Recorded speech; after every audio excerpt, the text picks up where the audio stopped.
આદિવાસી લોકોની જમીન સક્ષમ સત્તાની પરવાનગી વિના તબદીલ થઈ શકતી નથી કે વેચાણ થઈ શકતું નથી. અરજદારે કોઈ અલગ અલગ કચેરીનો સંપર્ક કરવાનો રહેતો નથી. ઈધર આ પ્રોજેક્ટ આપણે અમલમાં મૂક્યો. હું એને રેવન્યુ કામગીરીમાં ગેમ ચેન્જર માનું છું. સ્વામિત્વ યોજના શું છે અને એના લાભ શું છે સર? પ્રોપર્ટી કાર્ડ એ લોકોની મિલકતનો માલિકીપણાનો આધાર છે. ડાંગ જિલ્લામાં એક પણ મહેસૂલી કોર્ટમાં 1 વર્ષથી વધારે સમયથી પેન્ડિંગ હોય એવો એક પણ કેસ નથી. ફરિયાદ નિવારણ માટેનું ઉત્તમ માધ્યમ હોય તો આ સ્વાગત છે. આરએસસી એટલે શું અને એની સાથે જ એક સંકળાયેલો શબ્દ છે એડીએમ, તો એ બેમાં ફરક શું? અહીંના ખેડૂતો છે એ રાસાયણિક ખેતરનો ઉપયોગ કરતા નથી. પ્રતિ હેક્ટર 5,000 રૂપિયા એટલે કે વાર્ષિક હેક્ટર દીઠ ₹10,000ની ઉચ્ચક સહાય આપવામાં આવે છે. દરેક પશુ દીઠ દર માસે 900 રૂપિયા જેટલી સહાય. ડાંગ દરબાર ક્યારે યોજાય છે, એના વિશે શું મહેસૂલ વિભાગ દ્વારા કે તંત્ર દ્વારા શું આયોજન કરવામાં આવે છે? જ્યારે આ સાલિયાણા આપીએ છીએ એટલે એક રીતે આપણે ડાંગના રાજાઓ નાયકોનું એક સન્માન કરીએ છીએ. Dang is the land of culture and nature. ઘનઘોર જંગલો છે, લીલીછમ ભૂમિ છે, ખળખળ વહેતા ઝરણાઓ છે. ડિઝાસ્ટર મેનેજમેન્ટ છે એ જિલ્લા માટે દરેક જિલ્લા માટે એક ચેલેન્જિંગ એક્ટિવિટી હોય છે. અંતરિયાળ વિસ્તારોમાં જાગૃતિના અભાવે ભૂતકાળમાં અંધશ્રદ્ધા કહીએ કે એવી ડાકણ પ્રથા જેવી ક્યાંક ઘટનાઓ જાણવા મળે. ડાંગની પ્રજા માટે કોઈ મહત્વની યોજના હોય સરકારની યોજના, તો એ વિશે? વનબંધુ કલ્યાણ યોજના છે, આદિમ જૂથ યોજનાઓ છે, સેવા સેતુ કાર્યક્રમ, શિક્ષણ માટે અનેક હોસ્ટેલ અને આશ્રમ શાળાઓ પણ છે અને એનું સેચ્યુરેશન લેવલ ન આવે ત્યાં સુધી એનું અમલીકરણ કરવામાં આવી રહ્યું છે. There is no full stop.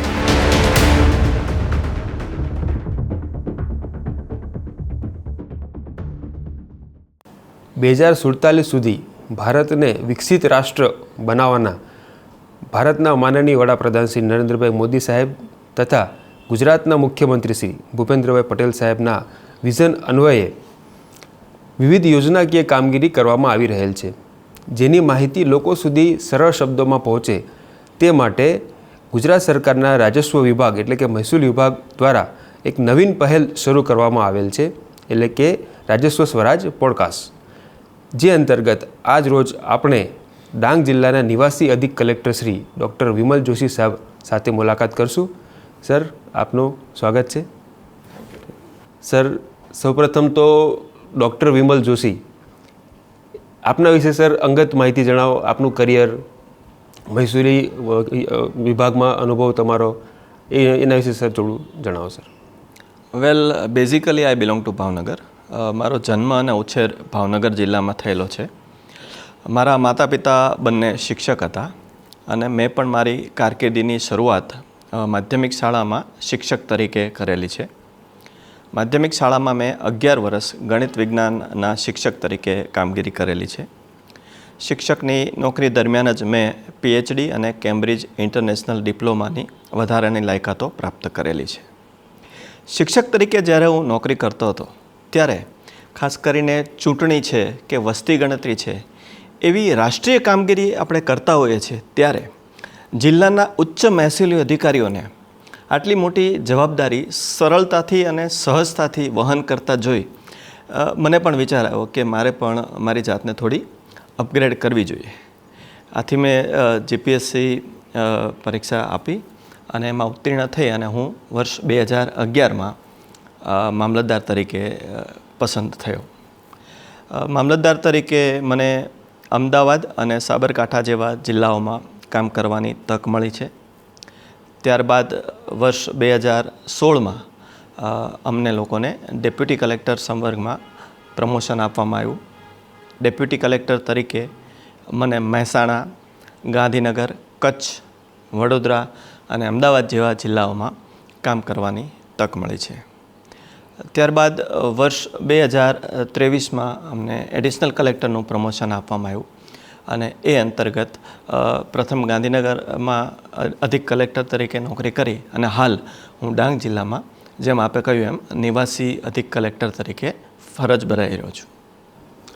Sir, લોકોને કલેક્ટર વિશે ઘણી વખત ખ્યાલ હોય છે, પણ આરએસી શબ્દ સર નવો પડે છે લોકોને. તો આરએસી એટલે શું, અને એની સાથે જ એક સંકળાયેલો શબ્દ છે એડીએમ, તો એ બેમાં ફરક શું, એના વિશે સર થોડુંક જાણકારી આપો સર.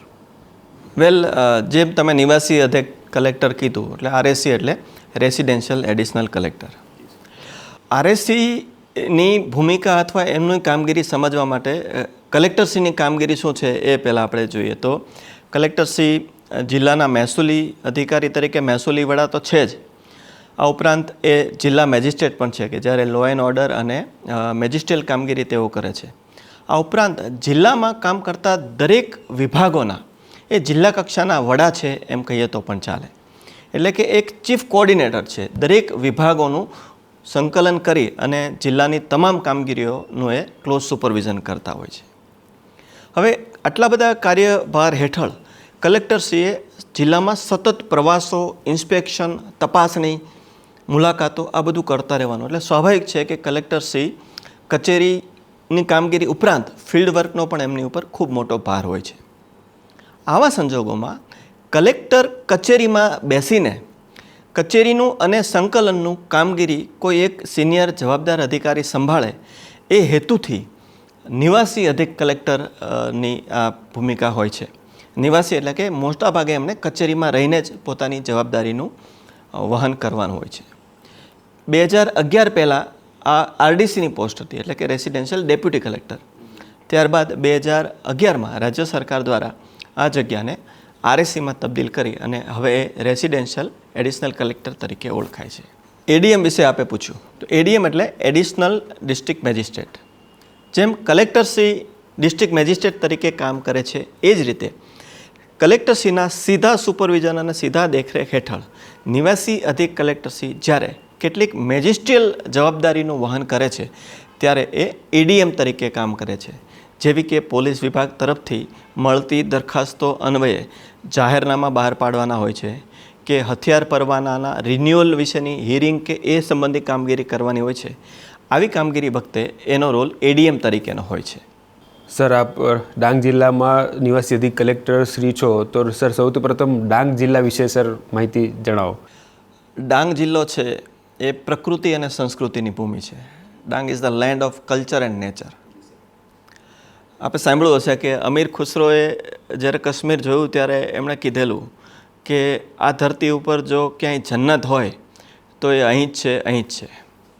હું બિલકુલ અતિશયોક્તિ વગર એકદમ જવાબદારી સાથે કહેવા માગું છું કે જો ચોમાસાની સિઝનમાં અમીર ખુસરોએ ડાંગની મુલાકાત લીધી હોત અથવા એણે ડાંગના દર્શન કર્યા હોત, અહીંની પ્રકૃતિને નિહાળી હોત, તો આ જ શબ્દો એક ડાંગ માટે અચૂક એમણે વાપર્યા હોત. અહીં લીલાછમ મેદાનો, ઘનઘોર જંગલો, વોટર બોડીઝ, નદી, ઝરણા, વોટરફોલ, પ્રકૃતિએ મુક્ત મને અહીં પોતાનું સૌંદર્ય વિખેરેલું છે. ડાંગ જિલ્લામાં મુખ્ય 3 તાલુકાઓ આવેલા છે: આહવા, સુબીર અને વઘઈ. એમની મુખ્ય 3 નદીઓ પૂર્ણા, અંબિકા અને ખાપરી. આ સિવાય નાના નાના વોટર બોડીઝ તો અસંખ્ય માત્રામાં છે. ડાંગ જિલ્લામાં તમે કોઈ પણ દિશામાં જાઓ, તમે હાર્ડલી 20 કિલોમીટરનું પણ ટ્રાવેલ નહીં કરો તો તમને ક્યાંક ને ક્યાંક સિગ્નિફિકન્ટ વોટર બોડી અચૂક જોવા મળશે, જે તમારું મન મોહી લેશે. સર, ડાંગ જિલ્લા વિશે વધુ માહિતી મેળવીએ એના પહેલાં સર, ડાંગ જિલ્લામાં જે મહેસૂલી કામગીરી કરવામાં આવી રહેલ છે સરકારશ્રી દ્વારા, એના વિશે થોડું સર પ્રકાશ પાડો સર. વેલ, ડાંગ જિલ્લો છે એ ગુજરાતના બાકીના તમામ જિલ્લાઓ કરતાં ઘણી બધી રીતે અલગ પડે છે. એક તો અહીંની 95% જેટલી પબ્લિક છે એ આદિવાસી સમુદાયમાંથી આવે છે. ઉપરાંત આ જિલ્લાની 50%થી પણ વધારે જમીન જંગલ હેઠળ છે. એટલે એ રીતે તમે સમજી શકો છો કે ડાંગ એક વિશિષ્ટ જિલ્લો છે. અહીંના આદિવાસી લોકોને જે તે વખતે પ્રોટેક્ટેડ ફોરેસ્ટમાંથી છૂટી પાડીને જમીન ખેતીના હેતુ માટે આપવામાં આવેલી હતી. આપણે જાણીએ છીએ કે આદિવાસી લોકો કે જે મુખ્યત્વે ખેતી ઉપર નિર્ભર છે અથવા તો ખેત પેદાશો ઉપર નિર્ભર છે, એમની જમીન એમની પાસે જ રહે અથવા કોઈ પણ બહારના લોકો આવીને એમની જમીન લઈ ના લે એના માટે કાયદાથી એમને એક સંરક્ષણ આપવામાં આવેલું છે. જમીન મહેસૂલ અધિનિયમની કલમ 73AA હેઠળ આદિવાસી લોકોની જમીન સક્ષમ સત્તાની પરવાનગી વિના તબદીલ થઈ શકતી નથી કે વેચાણ થઈ શકતું નથી, અને એ રીતે એમની જમીન છે એમને એક સંરક્ષણ પ્રાપ્ત થયેલું છે.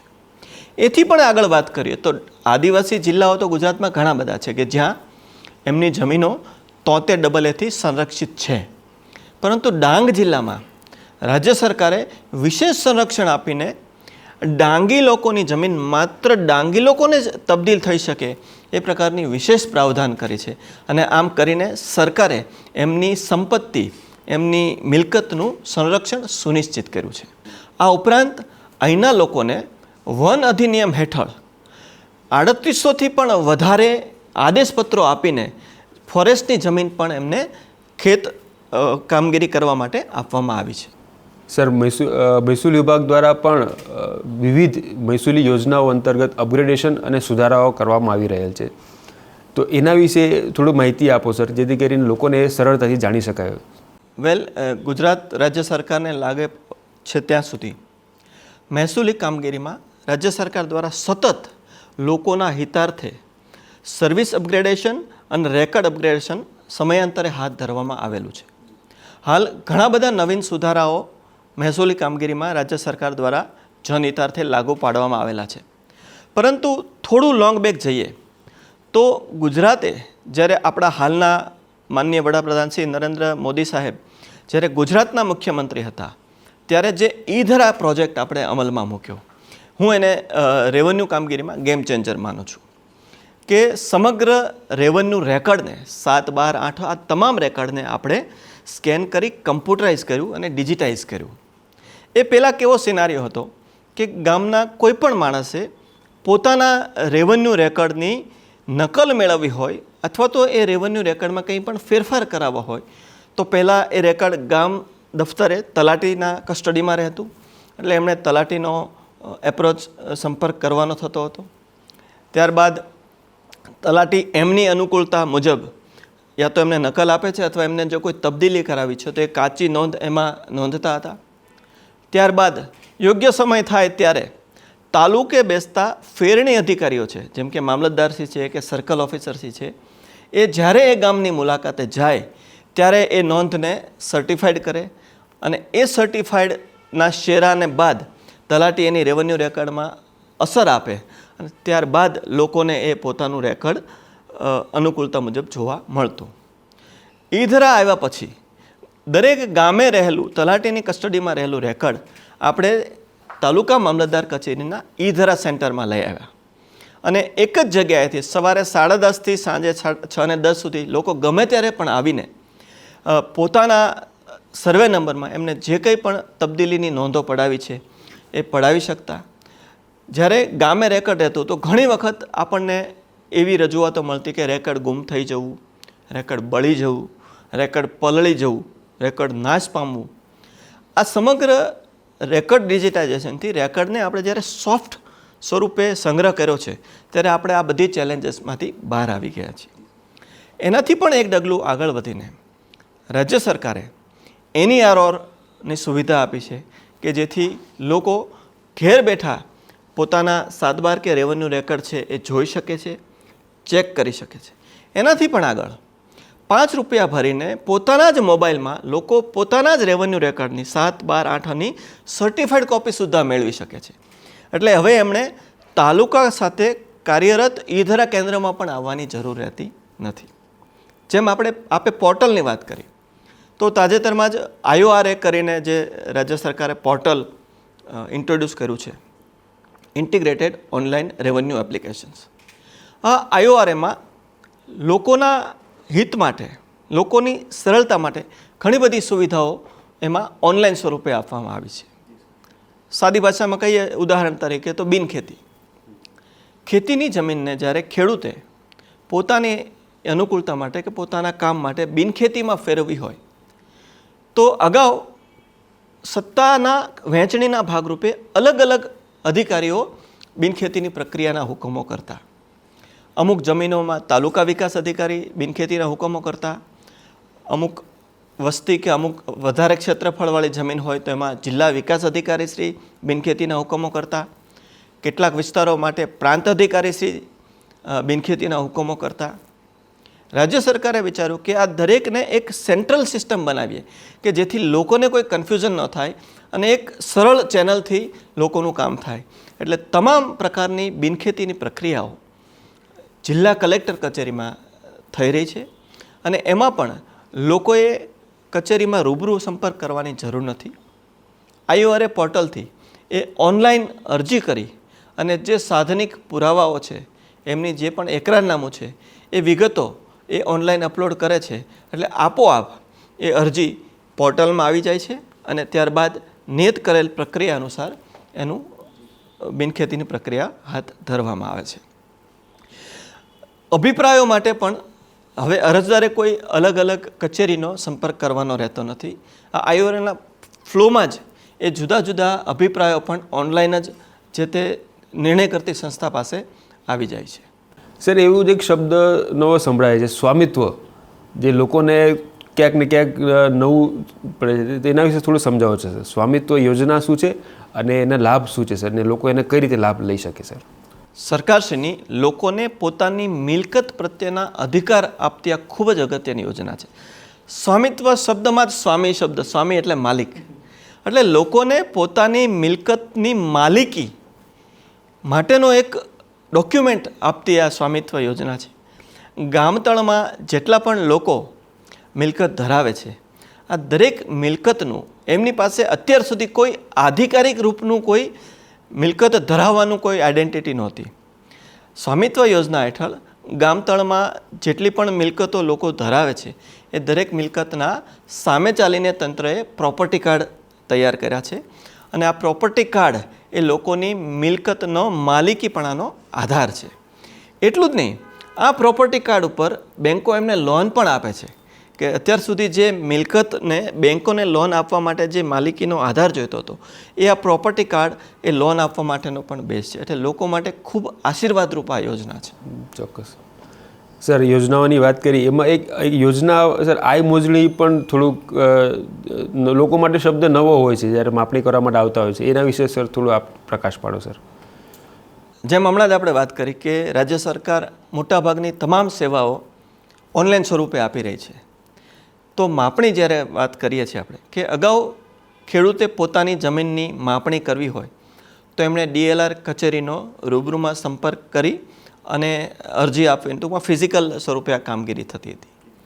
આય મોજણીના પોર્ટલથી એણે માપણી માટે ઓનલાઈન અરજી કરવાની છે અને પોતાનો જે 7/12 કે જે સર્વે નંબર માટે એ માપણી કરાવવા માગે છે એ અપલોડ કરવાથી આપોઆપ તંત્રના પોર્ટલમાં એ અરજી રજીસ્ટર્ડ થઈ જાય છે અને 30 દિવસની સમય મર્યાદામાં એની માપણી થઈ અને માપણી શીટ પણ એને ઓનલાઈન સ્વરૂપે મળી જાય છે.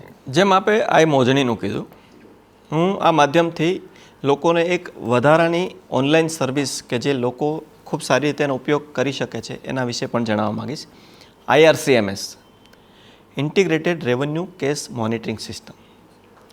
આપણે જાણીએ છીએ કે કુટુંબોમાં કે ગામમાં વિવાદ, મિલકત સંબંધી વિવાદો માટે રેવન્યુ કચેરીઓમાં કેસો નોંધવામાં આવતા હોય છે, જેને આપણે RTS કેસો કહીએ છીએ. RTS કેસોનું આપણે જો માળખું જોઈએ તો ઈધરામાં કોઈ નોંધ સામે કોઈને વાંધો હોય છે તો એ વાંધાની સામે એ તકરાર લે છે તો પ્રાંત અધિકારીમાં એ તકરારી કેસ ચાલે છે. અથવા જૂની જે નોંધોનો નિર્ણય થઈ ગયેલો છે એની અપીલ કરવામાં હોય તો પણ એ પ્રાંત અધિકારી સાથે સમક્ષ એની અપીલ ચાલે છે. પ્રાંત અધિકારીના નિર્ણયથી કોઈ નારાજ હોય તો એ કલેક્ટરશ્રી સમક્ષ પણ અપીલ અથવા રિવિઝનની કામગીરી ચાલતી હોય છે. પહેલાં આ દરેક તબક્કે કેસ ફાઇલ કરવા માટે અરજદારે જે તે કોર્ટમાં રૂબરૂ આવવું પડતું અને પોતાના જે હાર્ડ કોપી છે એ ફાઇલ કરી અને એને સ્ટેટસ માટે પણ ઘણી વખત તકલીફ પડતી કે મારી આ મુદત પત્યા પછી હવે નેક્સ્ટ મુદત ક્યારે છે અથવા મને નોટિસ મળી છે નથી મળી. IRCMS આવવાથી લોકો હવે ઓનલાઈન પોતાનો કેસ જે તે સત્તા સમક્ષ દાખલ કરી શકે છે. કેસમાં તમામ પક્ષકારોની વિગતો ઓનલાઈન એન્ટર કરવામાં આવે છે જે તે કોર્ટ દ્વારા. નોટિસ પણ ઓનલાઈન જનરેટ થાય છે, એનું હિયરિંગ પણ ઓનલાઈન શેડ્યુલ થાય છે અને હિયરિંગ થયા પછી જ્યારે કેસનું જજમેન્ટ આવે છે તો પણ એમાં ઓનલાઈન અપલોડ કરવામાં આવે છે. એટલે પોતાના કેસ નંબરના આધારે પક્ષકારો પોતાના કેસનું સ્ટેટસ ઓનલાઈન જોઈ શકે છે. એટલે એક પ્રકારની ટ્રાન્સપરન્સી આવી. ઉપરાંત દરેક અધિકારીને પોતાના પાસે પેન્ડિંગ રહેલા કેસોની સંખ્યા અને એની મુદત પણ ખ્યાલ આવે છે. એટલે રાજ્ય સરકારે પહેલાં આપણે એવું જોવા મળતું કે ભાઈ ઘણા લાંબા સમય સુધી આ કેસોનો ચાલતા. એવું કહેવાય છે કે ભાઈ justice delayed is justice denied. તો રાજ્ય સરકાર દ્વારા છેલ્લા કેટલાક સમયથી આ કેસો પણ ઝડપથી હિયરિંગ ગોઠવી અને સમયસર પૂરો કરવા માટેની એક ઝુંબેશ ચાલુ કરવામાં આવી છે. મને જણાવતા આનંદ થાય છે કે આજની તારીખે ડાંગ જિલ્લામાં એક પણ મહેસૂલી કોર્ટમાં 1 વર્ષથી વધારે સમયથી પેન્ડિંગ હોય એવો એક પણ કેસ નથી. એટલે લોકો પણ આનાથી ખૂબ જ એનો ઉપયોગ કરી રહ્યા છે. સર, આપે જે યોજનાઓની વાત કરી એવી જ એક મહત્ત્વપૂર્ણ પોર્ટલ એટલે કે સ્વાગત, જેનો લોકો ઘણો ઉપયોગ કરતા હોય છે, પણ હજુ લોકોને જાણકારી મળે એના માટે સ્વાગત વિશે સર 2 શબ્દ કહો સર. સ્વાગત છે એ લોકોના ફરિયાદ નિવારણનું ઉત્તમ માધ્યમ છે. લોકોને જ્યારે એવું લાગે છે કે મારી કોઈ ચોક્કસ પ્રકારની કામગીરી કે રજૂઆત જે રેગ્યુલર રીતે તંત્ર દ્વારા થઈ જવી જોઈતી હતી એ યોગ્ય રીતે થઈ નથી રહી, અથવા મારી કોઈ બીજી ફરિયાદ છે કે જેને હું યોગ્ય ફોરમમાં રજૂ કરી અને તાત્કાલિક નિવારણ લાવવા માગું છું, તો એના માટે આ સ્વાગત માધ્યમ છે. સ્વાગત માધ્યમ માટે રાજ્ય સરકારને પ્રતિષ્ઠિત એવોર્ડ પણ મળી ચૂક્યા છે.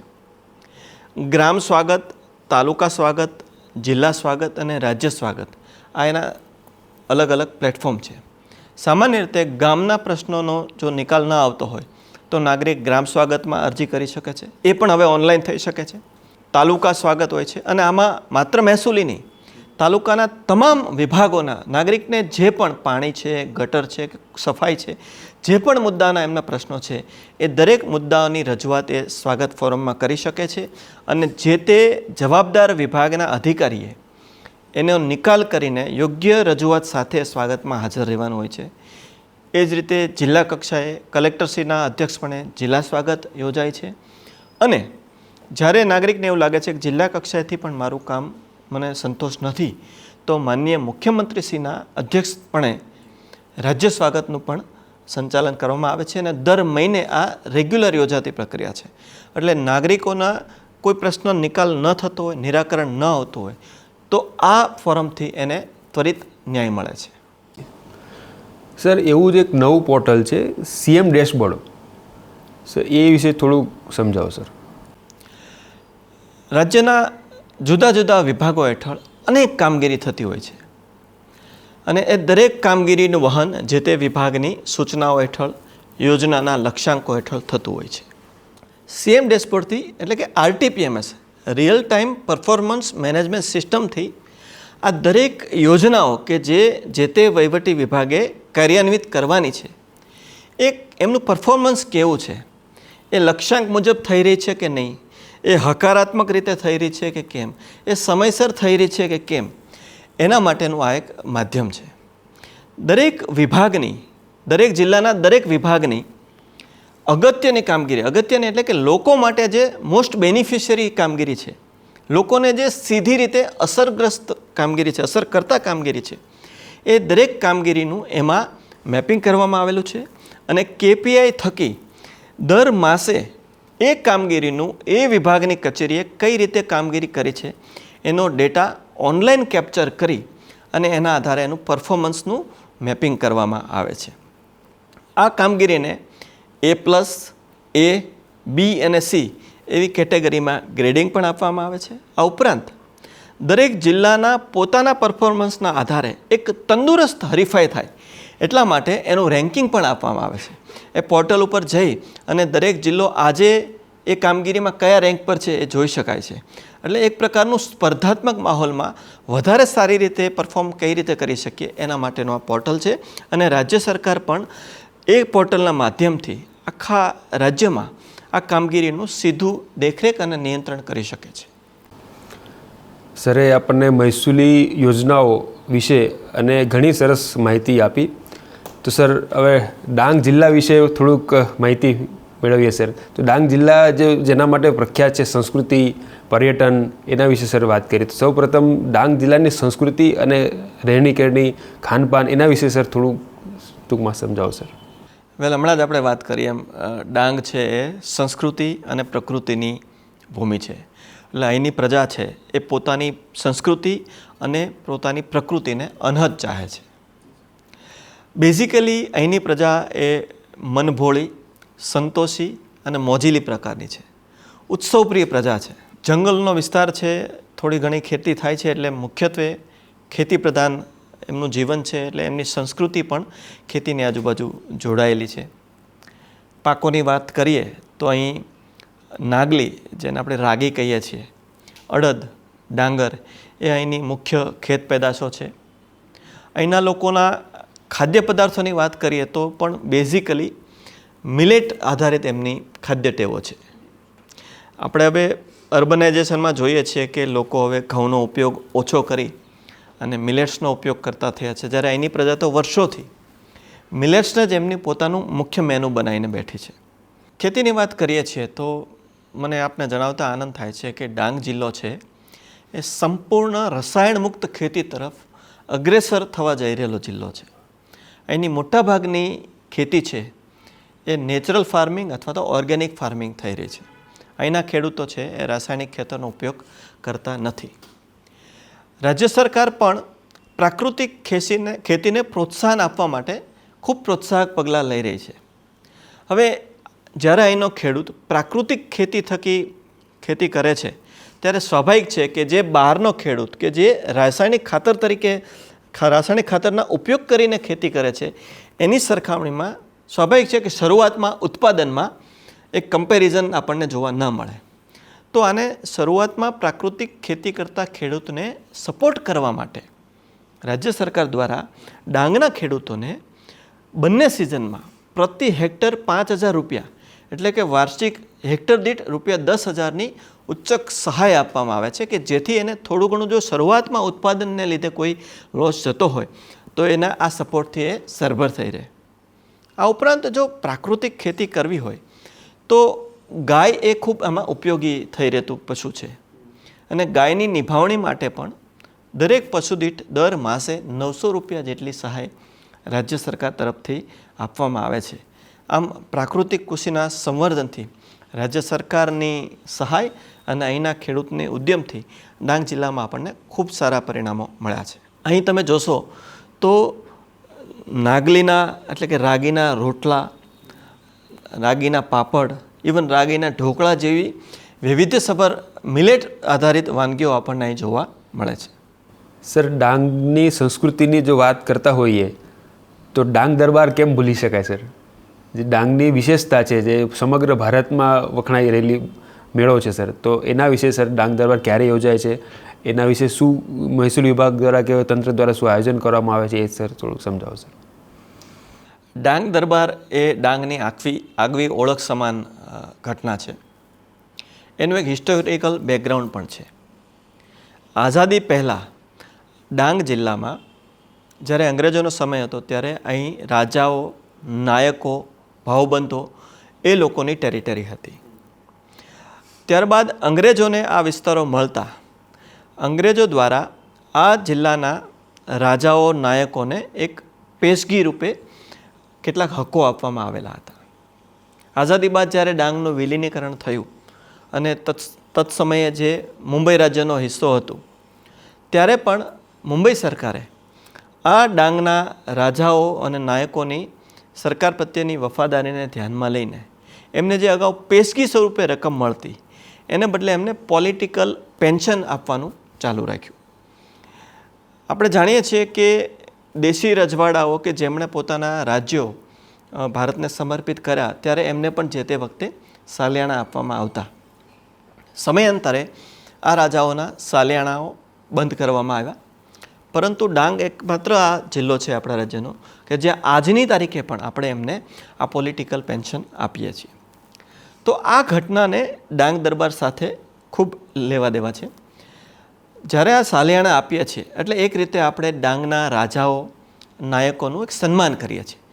તો એ સન્માન માટે હોળીના આસપાસના દિવસોમાં દર વર્ષે એક મહાસંમેલન યોજીને એમને જાહેરમાં સન્માનિત કરતો કાર્યક્રમ છે, એ છે ડાંગ દરબાર. હોળીની આસપાસ આ યોજાય છે. હોળી છે એ ડાંગ માટે ખૂબ અગત્યનો તહેવાર છે. અહીંના લોકો એને શિમગા કહે છે. ફાગણ સુદ આઠમથી જ આનો માહોલ શરૂ થઈ જાય છે. લોકો મજૂરીએ કે અન્ય કામ છોડી અને ઉત્સવમાં લીન થવા માગે છે. ડાંગ દરબાર વખતે ગાંધીનગરથી ઉચ્ચ અધિકારીઓ પદાધિકારીઓ આવે છે. અહીંના રાજાઓ નાયકો ભાવબંધોનું સન્માન કરવામાં આવે છે. સાંસ્કૃતિક કાર્યક્રમોની ભરમાર હોય છે. રાજાઓ અને અગ્રીમ લોકો પણ જાત જાતના રંગબેરંગી પોશાકમાં સજ્જ થઈને એક વાઇબ્રન્ટ પ્રકારનો માહોલ હોય છે. હું આપને આ માધ્યમથી જણાવવા માગું છું કે દરેક લોકોએ એક વખત અચૂક આ ડાંગ દરબાર વખતે પણ ડાંગની મુલાકાત લેવી જોઈએ કે જેથી આપણી આગવી સંસ્કૃતિ છે એનું સંવર્ધન આજે પણ કઈ રીતે થઈ રહ્યું છે એ જોવાની આપણને તક મળે. સર, શરૂઆતમાં આપે જે કહ્યું કે અમીર ખુસરોનું ઉદાહરણ આપ્યું સર, કે ડાંગમાં આવ્યા હોત તો એમની કલ્પના અલગ હોત, તો એ જ ડાંગના કુદરતી સૌંદર્ય વિશે શું જણાવો સર? જે પર્યટન વિભાગ કામ કરી રહ્યું છે, કુદરતી સૌંદર્ય ડાંગમાં ખીલી ઉઠે છે સર, એના વિશે થોડું જણાવો સર. ખરેખર ડાંગ છે એ કુદરતી રીતે જોઈએ તો સ્વર્ગભૂમિ જ છે. અહીં ઘનઘોર જંગલો છે, લીલીછમ ભૂમિ છે, ખળખળ વહેતા ઝરણાઓ છે, ધોધમાર વરસાદનો આ પ્રદેશ છે. ચોમાસામાં ભાગ્યે જ કોઈ દિવસ એવો હોય કે જ્યારે આખા દિવસમાં ક્યારેય પણ વરસાદ ન પડ્યો હોય. આટલા ગાઢ જંગલોને કારણે અને આટલા મોટી માત્રામાં વરસાદને કારણે અહીં અનેક કુદરતી નેચરલ ટુરિસ્ટ સ્પોટ ડેવલપ થયેલા છે. કેટલાક અગત્યના સ્પોટની વાત કરીએ તો એક તો પહેલું તો સૌને આપણને યાદ આવે સાપુતારા. આખા ગુજરાતનું એકમાત્ર હિલ સ્ટેશન હોય તો એ સાપુતારા છે, જ્યાં અનેક ટુરિસ્ટ સ્પોટ આવેલા છે. સાપુતારા વિશે આપણે વાત કરીએ એ ઉપરાંત ડાંગ જિલ્લામાં અનેક ધોધ જેમ કે ગીરા ધોધ, ગિરિમાલ ધોધ, કોસમાલ ધોધ, પાંડવ ગુફા અને અંજની ગુફાના ધોધ, આવા મોટી વિપુલ માત્રામાં જળરાશિ ધરાવતા ધોધ આવેલા છે. આ ઉપરાંત ફોરેસ્ટ વિભાગની કેટલીક ઇકો ટુરિસ્ટ સાઇટ પણ આવેલી છે, જેમ કે મહાલ છે, દેવીના માળ છે, ભેંસકાતરી છે, કે જ્યાં રહીને તમને પ્રકૃતિ સમીપ રહેવાનો એક આહલાદક અનુભવ થાય છે. નેચરને તમે નેચરની રીતે માણી શકો છો. આજે તમે 5 સ્ટાર હોટલમાં રહીને નેચરને માણો એની કરતાં નેચરલ સ્પોટ પર રહીને નેચરને માણો એનો આખો અનુભવ છે અલાયદો હોય છે. અને ખાસ કરીને ચોમાસા અને શિયાળામાં તો ડાંગની મજા જ અલગ છે. આપે જ્યારે કુદરતી સૌંદર્યની જે ડાંગની પ્રકૃતિ વિશે વાત કરી સર, તો હાલમાં પણ મોન્સૂન ફેસ્ટિવલ જેવું કંઈ આયોજન દર વર્ષે રાજ્ય સરકારના ટુરિઝમ વિભાગ અને જિલ્લા વહીવટીતંત્રના સહિયારા પ્રયત્નોથી લગભગ જુલાઈ ઓગસ્ટ માસમાં સાપુતારા ખાતે આપણે મોન્સૂન ફેસ્ટિવલનું આયોજન કરતા આવીએ છીએ. આ વર્ષે પણ 26 જુલાઈથી આપણે મોન્સૂન ફેસ્ટિવલને ખુલ્લો મૂકેલો. જેમ આપણે હમણાં વાત કરીએ એમ ચોમાસામાં ડાંગની પ્રકૃતિની મજા જ કંઈ ઓર છે. તો મોન્સૂન ફેસ્ટિવલ એ લોકોને વધુમાં વધુ લોકો અહીં આવી અને અહીંની પ્રકૃતિનો, અહીંના ટુરિસ્ટ પ્લેસનો લાભ લઈ શકે એ માટેનું આ એક આયોજન છે. મોન્સૂન ફેસ્ટિવલ દરમિયાન ટુરિસ્ટ અહીં આવે તો છે, ટુરિસ્ટ સ્પોટની મજા તો માણે જ છે, પણ સાથે સાથે આપણી સંસ્કૃતિને લગતા અનેક રંગબેરંગી સાંસ્કૃતિક કાર્યક્રમોની પણ એ મજા માણે છે.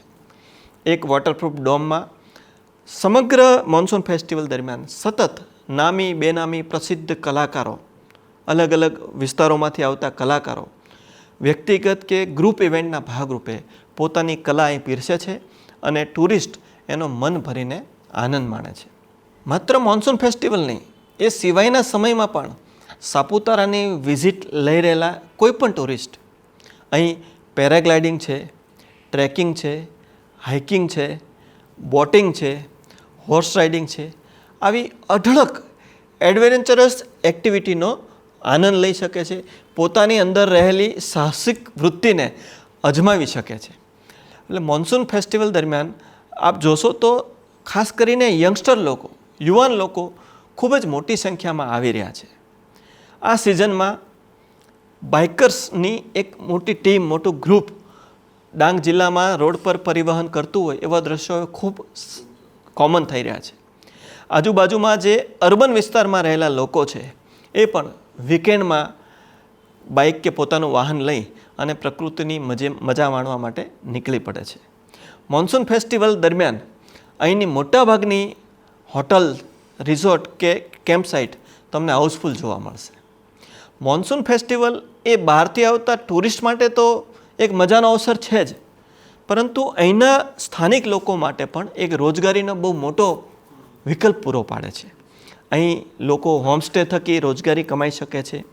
પોતાની ફૂડ આઇટમ્સ કે અહીંના જે ક્રાફ્ટ છે કે જે ડાંગી લોકોની ઓળખ છે, જેમ કે વારલી પેઇન્ટ છે કે બાંબુ એટલે કે વાંસમાંથી બનતી આઇટમ છે, આનું પ્રદર્શન અને વેચાણ થકી અહીંની પ્રજાને રોજગારીની પણ એક ઉત્તમ તક, ઉત્તમ અવસર આ મોન્સૂન ફેસ્ટિવલ થકી મળી આવે છે. અમને ઘણી વખત તંત્રને એવી રજૂઆતો મળતી હોય છે કે આ મોન્સૂન ફેસ્ટિવલનો જે સમયગાળો છે એ આપણે 3 વીક જેટલો રાખીએ છીએ, એને હજુ પણ આ સ્પાનને લંબાવવો જોઈએ. એટલે આ જ બતાવે છે કે મોન્સૂન ફેસ્ટિવલ છે એની લોકપ્રિયતા દિન પ્રતિદિન વધતી જઈ રહી છે. સર, આપે ડાંગની સંસ્કૃતિની વાતો કરી, કુદરતી સૌંદર્યની વાત કરી. એક મુદ્દો માટે ડાંગ ઘણા વખતથી પ્રખ્યાત છે એ સર રમતગમત, સ્પોર્ટ્સમાં પણ ઘણા વ્યક્તિઓએ નામ સર ડાંગના જિલ્લાનું રોશન કર્યું છે. સર, એ વિશે સર થોડું પ્રકાશ પાડો. સર, અહીં પહાડી પ્રજા છે એટલે આપણે સમજી શકીએ કે અહીંની પ્રજા છે એ ખડતલ બાંધો ધરાવતી પ્રજા છે.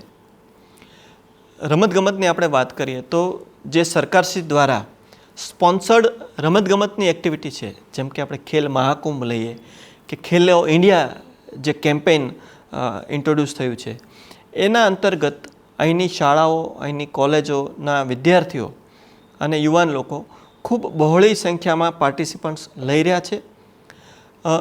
નામી ખેલાડીઓની વાત કરું તો ડાંગની ગોલ્ડન ગર્લ તરીકે ઓળખાતી સરિતા ગાયકવાડ, આપે કદાચ નામ સાંભળ્યું હશે, કે જે પ્રખ્યાત રનર છે. દોડમાં ખૂબ જ એમણે આગળ પડતું સ્થાન મેળવ્યું છે. રાજ્ય સરકાર દ્વારા પણ એમની આ સિદ્ધિની નોંધ લઈ અને પ્રોત્સાહન રૂપે એમને ડાયરેક્ટ ડીવાયએસપીમાં એમને નિમણૂક આપવામાં આવેલી છે. આ ઉપરાંત ભુવન રાઠોડ કે જે પર્વતારોહક તરીકેની એમની ઓળખ છે, જેમણે એવરેસ્ટના છેક તળેટી સુધી પહોંચી અને પર્વતારોહની દુનિયામાં ડાંગ જિલ્લાનું અને સમગ્ર ભારતનું નામ રોશન કરવું છે. ઓપીના, આ ઓપીના યુવતીએ ખોખો જેવી રમતમાં વર્લ્ડ કપમાં ભાગ લઈ અને વર્લ્ડ ચેમ્પિયન ટીમના હિસ્સેદાર તરીકે ભારતને, ગુજરાતને અને ડાંગને ગૌરવ અપાવેલું છે. આ ઉપરાંત મુરલી ગાવિત કે જેને આપણે ડાંગ એક્સપ્રેસ તરીકે ઓળખીએ છીએ, એ પણ ટોપ 3 રનરમાંના એક રનર છે. એટલે દિવસે દિવસે આની જાગૃતિ વધતા ડાંગમાંથી વધારે પ્રતિભાશાળી ખેલૈયાઓ, રમતવીરો બહાર આવી રહ્યા છે. ડાંગના યુવાનોમાં હજુ એમનામાં રહેલું રમતપણું બહાર આવે, એમના રમતની કૌશલ્યનું વધારે સંવર્ધન થાય એ માટે રાજ્ય સરકાર દ્વારા એટલે કે સ્પોર્ટ્સ ઓથોરિટી ઓફ ગુજરાત દ્વારા સાપુતારા ખાતે 15 એકર જેટલી વિશાળ જગ્યામાં સ્પોર્ટ્સ કોમ્પ્લેક્સ બનાવવામાં આવેલું છે. અહીં 400 મીટરનો એથ્લેટિક ટ્રેક બનાવવામાં આવેલો છે. આ ઉપરાંત આર્ચરી, વોલીબોલ, ખોખો, હોકી આ દરેક રમત માટે ઇન્ડોર અને આઉટડોર ફેસિલિટી અહીં ઉપલબ્ધ છે. બાળકો કે યુવાનો અહીં રહીને જ સ્પોર્ટ્સની તાલીમ મેળવી શકે એ માટે અહીંયા ખૂબ સારી હોસ્ટેલ સુવિધા પણ છે કે જેથી માત્ર ડાંગના લોકો જ નહીં, ગુજરાતના અન્ય જિલ્લાઓના રમતવીરો પણ અહીં આવી કોચિંગ કે ટ્રેનિંગ મેળવી અને પોતાનું કૌશલ્યવર્ધન કરી શકે. એના માટે આ સ્પોર્ટ્સ કોમ્પ્લેક્સ છે એ ખૂબ આશીર્વાદરૂપ છે. સર, આપે જે સંસ્કૃતિની પણ વાતો કરી, અહીંયા વરસાદ પણ સર એટલો જ વધારે થાય. ગુજરાતનો સૌથી વધુ વરસાદ થાય એવો વિસ્તાર પૈકીનો ડાંગ જિલ્લો છે. તો એના માટે ડિઝાસ્ટર મેનેજમેન્ટનો પણ ક્યાંક ને ક્યાંક રોલ અગત્યનો બનતો હોય છે. તો એના માટે વહીવટીતંત્ર શું કામગીરી કરી રહી છે? સર, જેમ આપણે શરૂઆતમાં જોયું કે કલેક્ટરશ્રી છે એક સાથે બહુ બધી ભૂમિકાઓનો કાર્યવહન કરતા હોય છે, તો જિલ્લા લેવલે જે ડિઝાસ્ટર મેનેજમેન્ટ ઓથોરિટી છે એ પણ કલેક્ટરશ્રીના સીધા દેખરેખ અને માર્ગદર્શન હેઠળ કામ કરતી હોય છે. જિલ્લા કક્ષાએ DEOC એટલે કે ડિસ્ટ્રિક્ટ ઇમરજન્સી ઓપરેશન સેન્ટર એક કાર્યરત હોય છે. ડાંગ જિલ્લાની વાત કરીએ તો જેમ આપણે કીધું એમ અહીં વરસાદ પુષ્કળ માત્રામાં પડે છે, નદીઓ પણ ઘણી બધી છે, એટલે ચોમાસાની ઋતુમાં ખાસ અહીંયા ડિઝાસ્ટરના ઘટનાઓ બનતી હોય છે. નદીમાં તણાઈ જવું છે અથવા અહીંના હિલી એરિયાઓ છે તો વાહનોના અકસ્માતને લીધે પણ એવા કોઈ ડિઝાસ્ટર થતા હોય છે. આ ઉપરાંત અહીં પુષ્કળ માત્રામાં જંગલો છે એટલે ડિઝાસ્ટરના સમયમાં વૃક્ષો પડી જવાની પણ ઘટનાઓ અહીં વારંવાર બનતી હોય છે. તો ડિઝાસ્ટર મેનેજમેન્ટ છે એ જિલ્લા માટે દરેક જિલ્લા માટે એક ચેલેન્જિંગ એક્ટિવિટી હોય છે. ડાંગ જિલ્લામાં પણ ડિઝાસ્ટર ઓથોરિટી હેઠળ આપણે તમામ વિભાગોના સહયોગથી નાગરિકોને ડિઝાસ્ટર બાદ ત્વરિત રિસ્પોન્સ મળે એ રીતે આપણે કામ કરી રહ્યા હોય છે.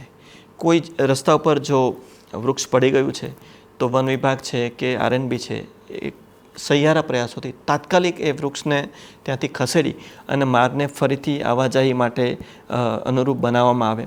કોઈ વ્યક્તિ નદીમાં તણાઈ જઈ રહી હોય તો તાત્કાલિક તરવૈયાઓની મદદથી, જરૂર પડે SDRF કે NDRFની મદદ લઈને પણ એને મદદ કરવા માટે આપણે આ ઓથોરિટીના માધ્યમથી કામ કરતા હોઈએ છીએ. સર, આપે મહેસૂલી કાર્યો અને ડાંગ જિલ્લા વિશે તો ઘણી રસપ્રદ માહિતી આપી સર, પણ એના સિવાય પણ કોઈ ડાંગની પ્રજા માટે કોઈ મહત્ત્વની યોજના હોય, સરકારની યોજના, તો એ વિશે સર આપ જો માહિતી આપવા માંગતા હોય તો. સામાન્ય રીતે દરેક વિસ્તારની પ્રજા માટે રાજ્ય સરકાર અને કેન્દ્ર સરકારની કલ્યાણકારી યોજનાઓ ખૂબ સરસ રીતે ઇન્ટ્રોડ્યુસ થતી હોય છે અને લોકો એનો લાભ લેતા હોય છે. ડાંગ જિલ્લાની આપણે વાત કરીએ તો એ આદિવાસી બહુલ જિલ્લો હોવાથી અહીં વિશેષ પ્રમાણમાં યોજનાઓ અમલીકૃત થઈ રહી છે. આદિવાસી જિલ્લાઓમાં વિકાસ યોજનાઓને વેગ આપવા માટે અથવા તો એક વધારાની પૂરક સહાય આપવા માટે પ્રાયોજના વહીવટદારશ્રી દ્વારા આ યોજનાઓનું અમલીકરણ થતું હોય છે કે જે એક IAS ઓફિસર છે. અહીં ડાંગ જિલ્લાની વાત કરીએ તો વનબંધુ કલ્યાણ યોજના છે, આદિમ જૂથ યોજનાઓ છે કે નીતિ આયોગ દ્વારા એસ્પિરેશનલ બ્લોકની એક સેચ્યુરેશનલ યોજનાઓ છે. આ બધી યોજનાઓ થકી લોકોને વધુ લાભ મળે એ માટે અનેક યોજનાકીય પ્રવૃત્તિઓ હાથ ધરવામાં આવતી હોય છે. આપણે સેવા સેતુ વિશે સાંભળ્યું હશે કે દર વર્ષે લોકોને પોતાના ગામે રહીને સરકારશ્રીની તમામ યોજનાઓનો લાભ મળે, એમને આ માટે તાલુકા મથકે ન આવવું પડે, એના માટે આપણે સેવા સેતુ કાર્યક્રમ રેગ્યુલર કરતા આવીએ છીએ.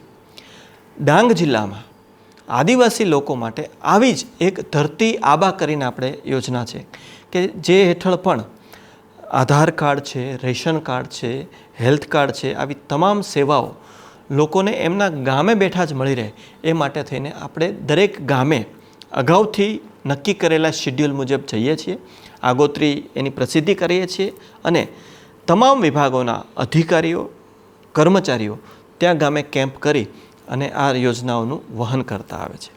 શિક્ષણની પણ વાત કરીએ તો અહીં એવું જોવા મળે છે કે આદિવાસી લોકો અમુક સિઝનમાં મજૂરી અર્થે એમને બહારના વિસ્તારોમાં જવું પડે છે. તો એમના બાળકોનું શિક્ષણ ન બગડે એ માટે અહીં વિપુલ માત્રામાં હોસ્ટેલો છે, આશ્રમ શાળાઓ છે. અહીં શિક્ષણ માટે એકલવ્ય મોડેલ રેસિડેન્શિયલ સ્કૂલ છે. આ ઉપરાંત આદિજાતિ વિભાગ, સમાજ કલ્યાણ વિભાગ આમના દ્વારા ચલાવવામાં આવતી અનેક હોસ્ટેલ અને આશ્રમ શાળાઓ પણ છે કે જ્યાં બાળકોને રહેવું, જમવું, ભણવું, ઇવન ગણવેશ સુદ્ધા નિઃશુલ્ક આપવામાં આવે છે કે જેથી કરીને આ લોકો સ્પર્ધાત્મક યુગમાં પોતાની શક્તિઓ ખીલવી શકે અને પોતાના હક માટે એ તત્પર થઈ શકે. સર, આપે ખૂબ સરસ બધી રસપ્રદ માહિતીઓ આપી. છેલ્લે સર, ડાંગના પ્રજાજનો માટે કોઈ વિશેષ સંદેશો આપવા માંગતા હોય તો આપ જણાવો સર. ડાંગને પ્રજાને, મને જો કે ડાંગમાં હવે 3 જ મહિના થયા છે એટલે મને એવું લાગે છે કે મારે ડાંગને હજુ વધારે સમજવાની, વધારે જાણવાની જરૂર છે. પણ હું જ્યાં સુધી ડાંગને સમજું છું, ડાંગની પ્રજાને સમજું છું ત્યાં સુધી હું ડાંગની પ્રજાને એ જ કહીશ કે પ્રકૃતિ અને સંસ્કૃતિ પ્રત્યેનો આપનો જે આ પ્રેમ છે, આ લગાવ છે, એને આ જ ઉત્કંઠાથી જાળવી રાખજો. હમણાં આપણે જે કલ્યાણકારી યોજનાઓની વાતો કરી તો ડાંગની પ્રજાની જ્યારે આપણે પૂછ્યું ત્યારે મને એક ઉલ્લેખ કરવો જરૂરી લાગે છે કે ક્યાંક અંતરિયાળ વિસ્તારોમાં જાગૃતિના અભાવે ભૂતકાળમાં અંધશ્રદ્ધા કહીએ કે એવી ડાકણ પ્રથા જેવી ક્યાંક ક્યાંક ઘટનાઓ જાણવા મળતી. તો તંત્ર દ્વારા, પોલીસ વિભાગ અને તંત્ર દ્વારા એક પ્રોજેક્ટ દેવી કરીને એક સરસ મજાનો એક પ્રોજેક્ટ હાથ ધરવામાં આવ્યો કે જે અંતર્ગત આવી નારીઓને એમના કુટુંબોનો સંપર્ક કરી એમનું શી ટીમ દ્વારા કાઉન્સેલિંગ કરીને આ નારી કે જેમને ડાકણ કહીને એમની સાથે જે અન્યાય થઈ રહ્યો હતો એને બદલે એમનું ગૌરવ, એનું આત્મસન્માન પાછું એમને મળે એ માટે એક સરસ ઝુંબેશ રૂપે આપણે પ્રોજેક્ટ દેવી હાથ ધર્યો હતો. મને કહેતા આનંદ થાય છે કે આ પ્રોજેક્ટ દેવી માટે ડાંગ જિલ્લાને સ્કોચ એવોર્ડ પણ આપવામાં આવ્યો હતો. આટલા બધા કામ કરી રહ્યા છીએ પણ છતાં આપણે જાણીએ છીએ કે વિકાસ છે એક નિરંતર ચાલતી પ્રક્રિયા છે. There is no full stop. એટલે આજે પણ એવું લાગે કે હજુ ડાંગ જિલ્લા માટે ઘણું બધું કામ આપણે કરી શકીએ એમ છીએ. આ ઉપરાંત જેમ જેમ સમય અને જરૂરિયાતો ધ્યાનમાં આવે છે એમ એમ રાજ્ય સરકાર અને કેન્દ્ર સરકાર દ્વારા અહીંની પ્રજાના કલ્યાણ અર્થે વિવિધ યોજનાઓ ઇન્ટ્રોડ્યુસ કરવામાં આવે છે અને એનું સેચ્યુરેશન લેવલ ન આવે ત્યાં સુધી એનું અમલીકરણ કરવામાં આવી રહ્યું છે. વિશેષમાં હું એ પણ કહેવા માગીશ કે આપણા માનનીય વડાપ્રધાન માનનીય શ્રી નરેન્દ્રભાઈ મોદી સાહેબ અને આપણા ગુજરાતના માનનીય મુખ્યમંત્રી શ્રી ભૂપેન્દ્રભાઈ પટેલ સાહેબના નેતૃત્વમાં કેન્દ્ર અને રાજ્ય સરકારની અનેક યોજનાકીય લાભો જે આપણી પ્રજાના વિસ્તાર માટે, આપણા લોકો માટે ઇન્ટ્રોડ્યુસ કરવામાં આવે છે, લાગુ પાડવામાં આવે છે. આ દરેક યોજનાઓને થોડી જાગૃતતા કેળવી, તંત્રને સાથ સહકાર આપી અને સેચ્યુરેશન લેવલ સુધી, એટલે કે આ યોજનાઓનો મહત્તમ લાભ આપણે પણ લઈએ અને આપણા પરિચિતોને પણ આ યોજનાથી વાકેફ કરી અને લાભ લેતા કરીએ તો સરકારશ્રી દ્વારા જે આ કામ કરવામાં આવેલા છે એ કામોને ચરિતાર્થ થયેલા જણાશે. સર, આપનો ખૂબ ખૂબ આભાર. ઘણી વિસ્તૃત અને રસપ્રદ માહિતી આપી સર આપે. આજરોજ રાજસ્વ સ્વરાજ પોડકાસ્ટ અંતર્ગત ડાંગ જિલ્લાના નિવાસી અધિક collector Shri doctor Vimal Joshi sir આપને ખૂબ રસપ્રદ માહિતી આપી હશે. સર, આપનો ખૂબ ખૂબ આભાર. આજરોજ સરે જે વિસ્તૃત માહિતી દ્વારા ડાંગના લોકોને તથા ડાંગના બહારના લોકોને પણ જે જાણકારી આપી એ બદલ એમનો આભાર માનીએ. Thank you sir. Thank you.